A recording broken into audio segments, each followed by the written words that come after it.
Hello everybody, and thank you for sharing your time with me. I'm sending this message through various different channels to reach my dear Russian friends and the Russian soldiers serving in Ukraine. I'm speaking to you today because there are things that are going on in the world that are being kept from you, terrible things that you should know about. But before I talk about the harsh realities, let me just tell you about the Russian who became my hero. In 1961, when I was 14 years old, a very good friend of mine invited me to come to Vienna and to watch the World Weightlifting Championships. I was in the audience when Yuri Petrovich Vlasov won the World Championship title, becoming the first human being to lift 200 kilograms over his head. And somehow a friend of mine got me backstage. All of a sudden there I was, a 14-year-old boy, standing in front of the strongest man in the world. I couldn't believe it. He reached out to shake my hand. I still had a boy's hand. He had this powerful man's hand that swallowed mine. But he was kind, and he smiled at me. I will never forget that day. Never. I went home and I put his photo above my bed to inspire me when I started lifting weights. My father told me to take down that picture and to find a German or an Austrian hero. He got really angry, and we argued back and forth. He didn't like Russians because of his experience in the Second World War. You see, he was injured at Leningrad, where the Nazi army that he was part of did vicious harm to the great city and to its brave people. But I did not take the photograph down, no, because it didn't matter to me what flag Yuri Vlasov carried. My connections to Russia didn't stop there, by the way. Oh, it actually deepened when I traveled there with bodybuilding and for my movies and met all my Russian fans. And on one of those trips, I remember, I met Yuri Vlasov once again. It was in Moscow during the filming of Red Heat, which was the first American movie allowed to film in Red Square. Now, he and I spent the whole day together. He was so thoughtful, so kind, and so smart, and, of course, very giving. He gave me this beautiful blue coffee cup. And ever since then, I've been drinking my coffee out of every morning. Now, the reason why I'm telling you all of those things is that ever since I was 14 years old, I've had nothing but affections and respect for the people of Russia. The strength and the heart of the Russian people have always inspired me. And that is why I hope that you will let me tell you the truth about the war in Ukraine and what is happening there. No one likes to hear something critical of the government, I understand that. But as a longtime friend of the Russian people, I hope that you will hear what I have to say. And may I remind you that I speak with the same heartfelt concern as I spoke to the American people when there was an attempted insurrection on January 6th last year, when a wild crowd was storming the US Capitol, trying to overthrow our government. You see, there are moments like this that are so wrong, and then we have to speak up. And this is exactly the same with your government. I know that your government has told you that this is a war to denazify Ukraine. Denazify Ukraine? This is not true. Ukraine is a country with a Jewish president, I might add, whose father's 3 brothers were all murdered by the Nazis. You see, Ukraine did not start this war. Neither did nationalists or Nazis. Those in power in the Kremlin started this war.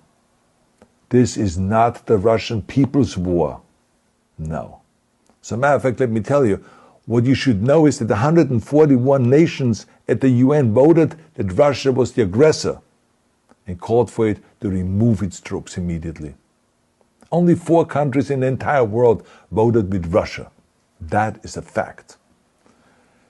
See, the world has turned against Russia because of its actions in Ukraine.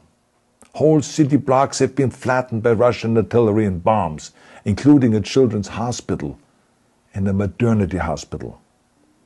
3 million Ukrainian refugees, mainly women, children, and elderly, fled their country, and many more are trying to seek to get out.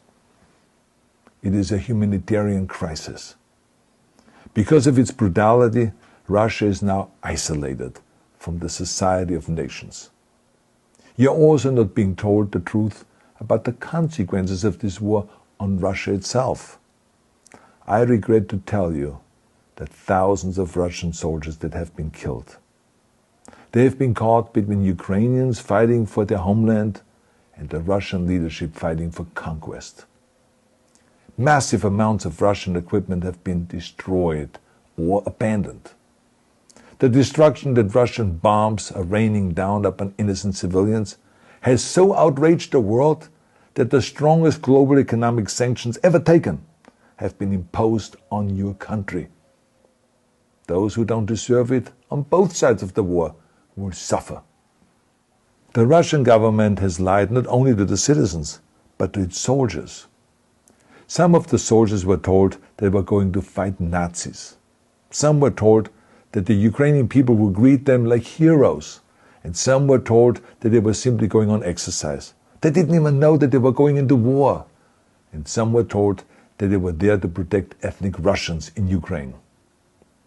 None of this is true. The fact is that Russian soldiers have faced fierce resistance from the Ukrainians who want to protect their families and their country. When I see babies being pulled out of ruins, I think that I'm watching a documentary about the horrors of the Second World War, not the news of the day.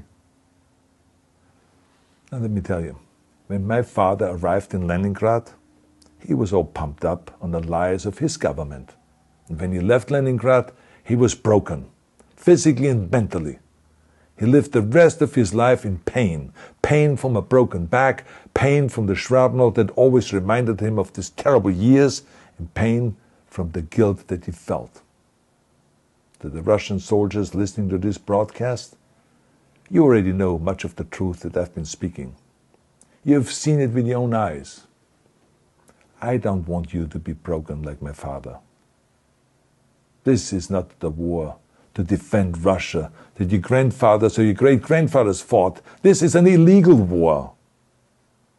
Your lives, your limbs, your futures are being sacrificed for a senseless war condemned by the entire world. Now, to those in power in the Kremlin, let me just ask you, why would you sacrifice those young men for your own ambitions? To the soldiers who are listening to this, remember that 11 million Russians have family connections to Ukraine. So every bullet you shoot a brother or a sister.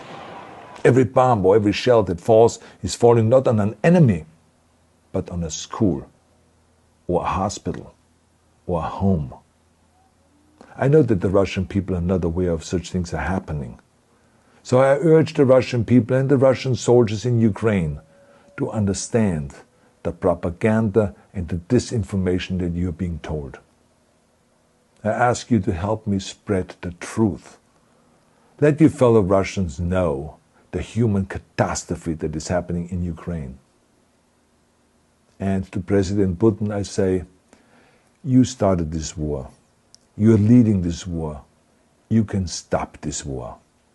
Now, let me close with a message to all of the Russians who have been protesting on the streets against the invasion of Ukraine. The world has seen your bravery. We know that you have suffered the consequences of your courage. You have been arrested, you have been jailed, and you have been beaten.